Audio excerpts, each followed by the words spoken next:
अच्छा, तो इस वीडियो के अंदर हम बात करने जा रहे हैं कि हम रिटर्न के बजाय अगर प्रिंट यूज़ करें यहाँ पर हमने जो वेरिएबल दिया हुआ है उसके बजाय जैसे हम पहले काम करते थे। जैसे हम कुछ भी, अगर मैं इसको हटा दूं कुछ सेकंड के लिए, इस फर्स्ट फर्स्ट को भूल जाओ, तो हम जो नॉर्मल अपना प्रोग्राम स्टार्ट करते थे, वो लिखते थे भाई if this condition is true, if this condition is true तो प्रिंट करा दो ए। सही ना? जैसे हम लिखते थे प्रिंट करा दो भाई ए। और इसके अलावा अगर ये कंडीशन फॉल्स होती तो फिर एलिफ पे जाओ, और फिर स्कोर 80 हो तो फिर प्रिंट करा दो बी। Print print print print use होता था। ठीक है ना? तो अब हम ये रिटर्न और ये एक्स क्यों ले आए, मतलब अगर हम प्रिंट से कराना चाहें तो क्या फ़र्क पड़ेगा? ठीक है, तो अभी इसको यहीं पे छोड़ते हैं। ये लास्ट वीडियो में ही मैंने यहीं पे इसको लेफ्ट किया था, तो तुम लोगों को पता होगा मैंने एक्स क्यों रखा था। और एक्स मैंने एक वेरिएबल ले लिया था जहाँ पे रिजल्ट लिखा था, मैंने एक्स रख दिया, कोई फ़र्क नहीं पड़ता। बस रिटर्न कराते वक्त मुझे वही वेरिएबल रखना होगा जिस जो वेरिएबल मुझे कॉल करते वक्त जिसका प्रिंट चाहिए। ठीक है ना? ये अगर नॉर्मल इसको चलाऊंगा तो द ग्रेड इज सी आ रहा है, इसमें कोई हमें इशू नहीं है। मैंने एक टाइम शॉर्ट होने की वजह से एक प्रोग्राम यहाँ बना के रखा हुआ है जिसमें मैंने रिटर्न या फिर वेरिएबल असाइन करने के बजाय प्रिंट यूज कर दिया है। तो अब इसमें हम देखते हैं कि डिफरेंस क्या आएगा। ठीक है ना? अब मैंने क्या किया इसके अंदर, देखो गौर से, कि मैंने वही सब कुछ रखा है कि डिफाइन करना है ग्रेड स्कोर, मतलब फंक्शन का नाम मैंने लिखा, फंक्शन की आर्ग्यूमेंट लिखी, फिर मैंने इफ स्टेटमेंट लगाई। अब क्या है कि मैंने लगाया कि if this condition is true तो प्रिंट करा दो ए, अगर दिस कंडीशन इज ट्रू हो जाती है तो फिर प्रिंट करा दो बी, अगर ये दोनों नहीं होती तो फिर ये तीसरी कंडीशन होती है तो तीसरी कंडीशन को प्रिंट करा दो सी, और अगर इसमें से कोई भी कंडीशन ट्रू नहीं होती तो फिर प्रिंट करा दो डी। सिंपल है। और ये वाली कंडीशन मैंने बिल्कुल, ये वाला सिंटेक्स मैंने बिल्कुल एज इट इज़ रखा है जो कि मैंने पहले रखा था। ये बिल्कुल एज इट इज़ मैंने रखा है। अभी इसकी मैं फंक्शन की वैल्यू देने वाला हूँ, इन्फॉर्मेशन देने जा रहा हूँ। ठीक है, इस बार मैं क्या कर रहा हूँ कि मैं कोई ऐसी वैल्यू रखूँ कि मेरा रिजल्ट एल्स वाला है, मतलब ये तीनों कंडीशन फॉल्स हो जाएं और वो एल्स पे आकर, क्योंकि जाहिर सी होता है जब एल्स का काम ये होता है कि जब सारी कंडीशंस फॉल्स हो जाएं तो फिर एल्स की कंडीशन ट्रू ही होगी। सही है ना? एक्स एल्स की कंडीशन बीच में आ जाती है, वो कहती है मैं तो फिर ट्रू होंगी। तो मैं ऐसा करता हूँ, मैं 90 और 80 और 70 के अलावा कुछ भी रख दूंगा तो मेरी एल्स की कंडीशन ट्रू हो जाएगी। फॉर एग्जाम्पल मैंने 50 रख दिया। सही है ना? तो अब ये रिजल्ट क्या देगा, ये हमारा आउटपुट जो है वो बहुत इंपॉर्टेंट है। अब हमने देखा कि इसने रन करा दिया और लिखा हुआ आया D the grade is none. अब डी भी आ गया, मतलब कि एल्स वाली कंडीशन भी ट्रू हो गई है, और उसने शो भी करा दिया है डी।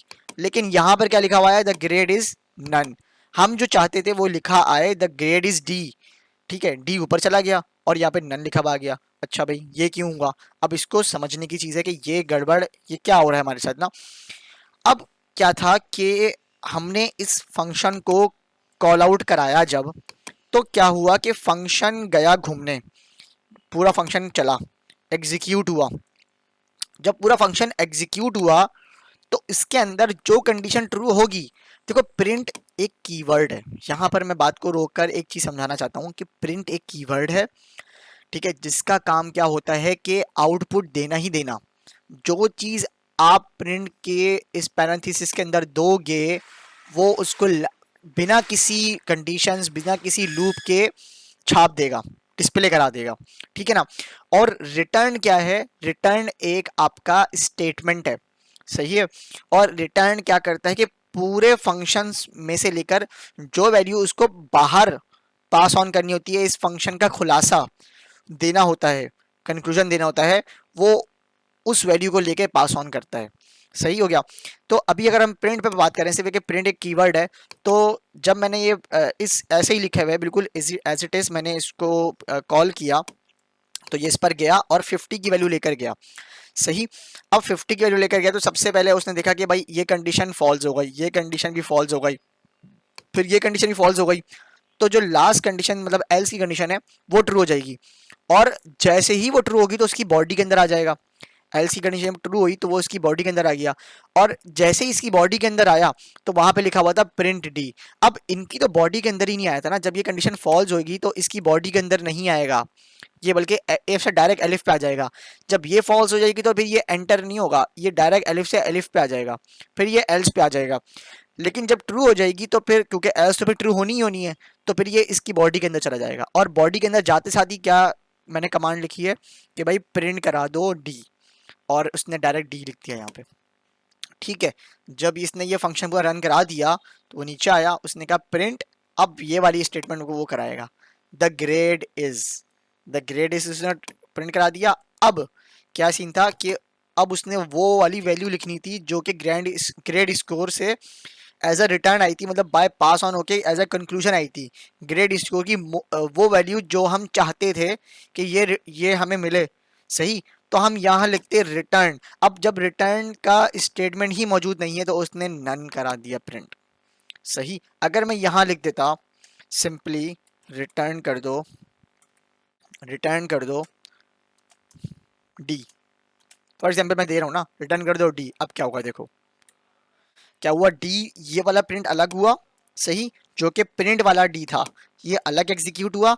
और उसके बाद जब ये नीचे आया, यहाँ पर आया, यहाँ रन करता हुआ द ग्रेड इज, और फिर जो इसकी कंक्लूजनरी वैल्यू थी, कंक्लूजनरी वैल्यू के जो रिटर्न पास आउट करता है वो है डी, तो उसने वो वाला भी करा दिया। बात समझ आई? ये वाली जो डी की वैल्यू है ये वाली वैल्यू नहीं है, ये वाली वैल्यू है। अगर मैं इसमें लिख देता फॉर एग्जाम्पल गुड, तो अब ये गुड कराएगा, द ग्रेड इज गुड। तो जब भी हम कॉल आउट करेंगे फंक्शन को, जब भी हम कॉल आउट करेंगे प्रिंट की कमांड, प्रिंट के इनपुट में, तो जो वैल्यू फंक्शन की रिटर्न के अंदर होगी वो वाली वैल्यू आ जाएगी आपके पास, ठीक है। Thank you.